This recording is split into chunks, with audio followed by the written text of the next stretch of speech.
Yeah, I'll react to that, sure. Okay, I said I wasn't going to do another Watch Mojo, and I lied. Let's see. Top 10 British comedy films of all time. But, hey, Watch Mojo, they're fun, easy content, right? They're good. But I get in some Watch Mojo list videos, they keep, you don't need to explain as much, okay? Shaun of the Dead, I've heard of it. I've never seen it. From The Walking Dead at the Winchester to The Barely Clothed in Sheffield. These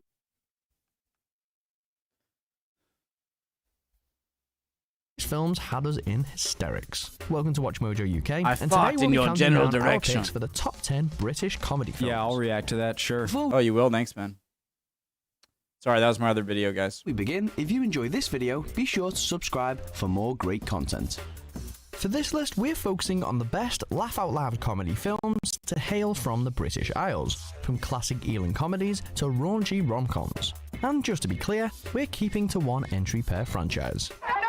Dang That's it. the point! Don't let anyone tell you what to do! Number 10, In the Loop. Lesson 1. I tell you to f*** off, what do? We're starting off a little left field with a contemporary comedy about politics. There's a Thick of It movie? After the British cabinet minister makes a controversial remark about war in the Middle East, political advisors come rushing in to clean up, one of which is Malcolm Tucker.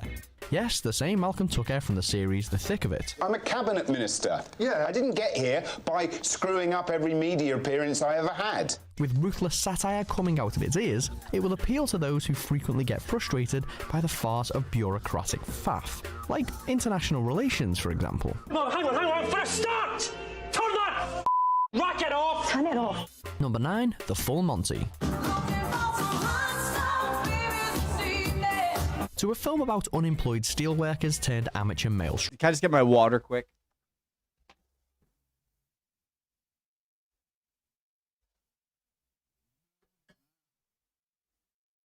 Here it is. Sorry.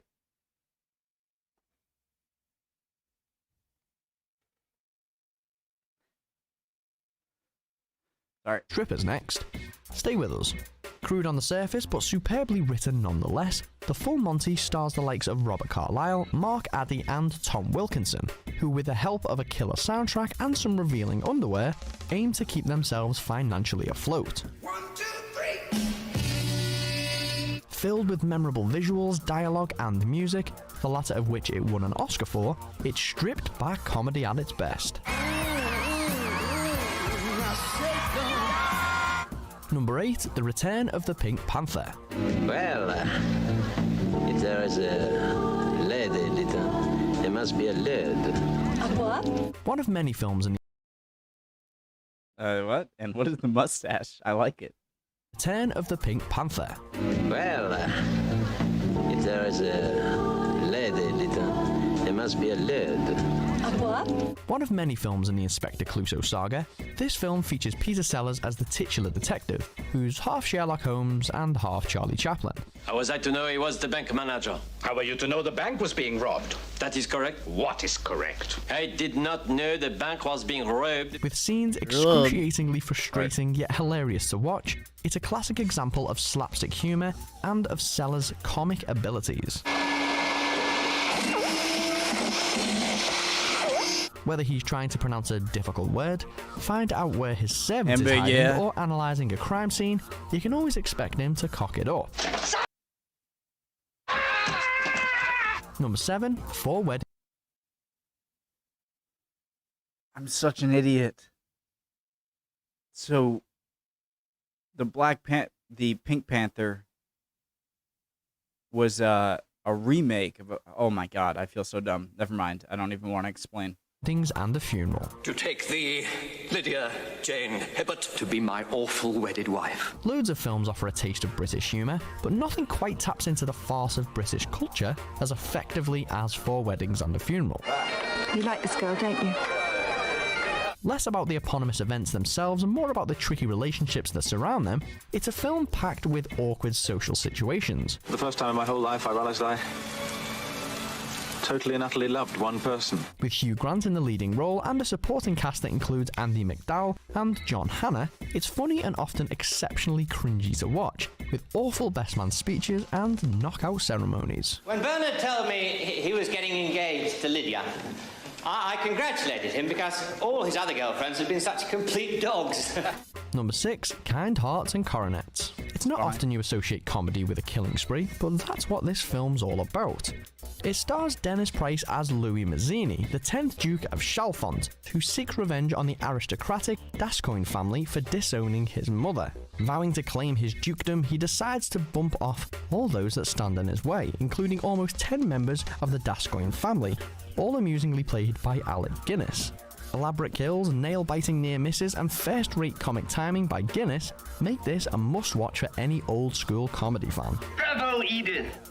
Number 5, A Fish Called Wanda. I wraca, I palačica, I tak, lehko,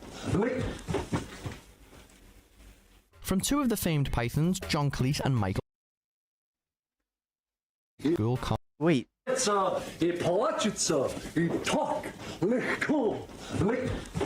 Oh, I get it. I was like, how did they film that with when he's From two of the famed Pythons, John Cleese and Michael Palin, comes a feature film about a diamond heist and the comedy of errors that follows. Written by Cleese, it's crammed full of intelligent wordplay and varied characters, including an Anglophobic Kevin Kline, stuttering Palin, and flirtatious Jamie Lee Curtis. Which hotel? Although ridiculous throughout, it still manages to deliver an engrossing plot, and some of Cleese and Palin's best moments on screen. Stupid jerk, I mean, what the f*** are you doing? Robbing your own house, you asshole! You stupid, stiff, pompous English... But Kline steals the show, and actually won a Best Supporting Actor Oscar for his efforts. I love watching your ass when you walk, is that beautiful or what? Number 4, The Lady Killers. Am I gonna have seen any of these? Professor! A sweet old lady and a gang of conniving criminals, an uneven match? Think again. Serial manipulator Professor Marcus, played again by Alec Guinness, needs a HQ for a robbery he's planning, so he uses the old lady's spare room. No, Professor. You didn't tell me the truth about yourself and these other gentlemen. Dodging her suspicions and her parrots by posing as a string quintet, he embarks on an elaborate ruse which is a little darker than some other Ealing comedies, but it's got bundles of laughs all the same. I still don't think it can be said to be enough justification. And who said it needed a remake? We certainly didn't. What we will say though is hit that subscribe button if you haven't already. And if you do, we will petition for rubbish remakes never to be made again. Is that? Probably. I'm so very sorry. Oh my god, it is. That we consider this matter closed. Number 3, Shaun of the... Guys, oh my god, what's his name? Forrest Gump. Wilson! Tom? Oh my god, this is gonna annoy me so much. Oh my god, just... The Dead. Ensure all I heard this is great. I haven't seen it. Number 3, Shaun of the Dead. Ensure all residences are secure with all doors and windows firmly locked and barricaded.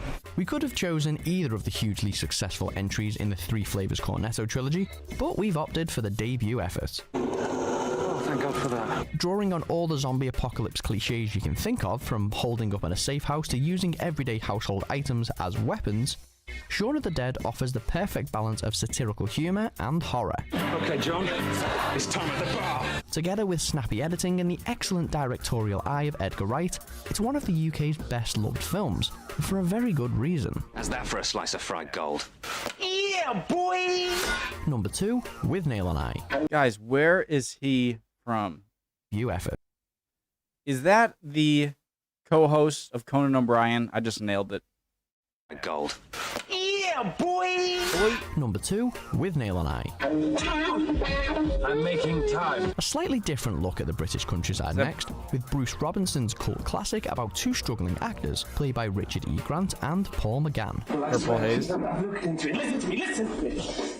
There are things in there. There's a tea bag. This film really is endlessly quotable, giving us an insight into the dingy, dirty, and decrepit lives of two guys who are either drinking themselves stupid, getting high, or generally complaining about life's injustices. I called him a ponce. And now I'm calling you one. A ponce? Taking a trip to the countryside, they Guys, can you help me with the terminology? Ponce. clash with the locals. Is that like knots? Kill one. Ponce! Taking a trip to the countryside, they clash with the locals, kill chickens, tangle with horny bulls, and meet the slightly uncouth Uncle Monty. Shut up! Run at it, shouting! Do as he says. Start shouting. Number 1, Monty Python and the Holy... Oh God! Absolutely. This is classic. And this is one of my favorite scenes. I have laughed not soberly. I have never laughed soberly. Maybe I have. Don't take me literally. I've never laughed soberly as hard as when I saw this scene for the first time. I'm gonna ruin it and butcher it, but I laugh when he's so confident and they're getting easy questions to cross the bridge, and you know, what is your whatever, and then he's like, what is your favorite color? Blue. No, yellow. And he gets launched. It's not. I'm not making it a funny, but that I laughed really hard. Grail. What is your quest? I seek the Grail. What is your favorite color? Blue. Let's be honest. No, you need to show it. Had all 3 of Monty Python's feature-length big hitters claiming the podium spots on this list, but we've decided to roll with the troops' take on the legend of King Arthur. Now stand aside, worthy adversary. 'Tis but a scratch. Injecting their infectious comedy into every facet of medieval life, it plays out like a seamlessly linked chain of entertaining skits, all wrapped up in an absurd narrative. If she weighs the same as a duck, she's made of wood. From the She's a Witch scene to the limbless Black Knight, it's Oh my typical God. Python, and it's absolutely timeless. I don't want to talk to you no more, you empty-headed animal food trough whopper. I fart in your general direction. Do you agree with our picks? With number 1, absolutely, yes. Oh my God, I've actually seen one of them, and it was number 1. This movie has so many S tier, A+, 10 out of 10 scenes in it.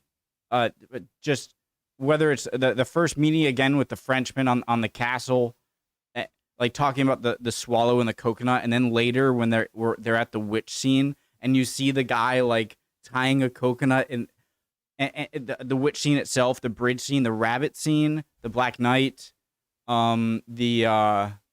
how'd you become king? There's so many amazing moments. That would be, each one of them, if they were in their own films, would be maybe the funniest scene of its own film.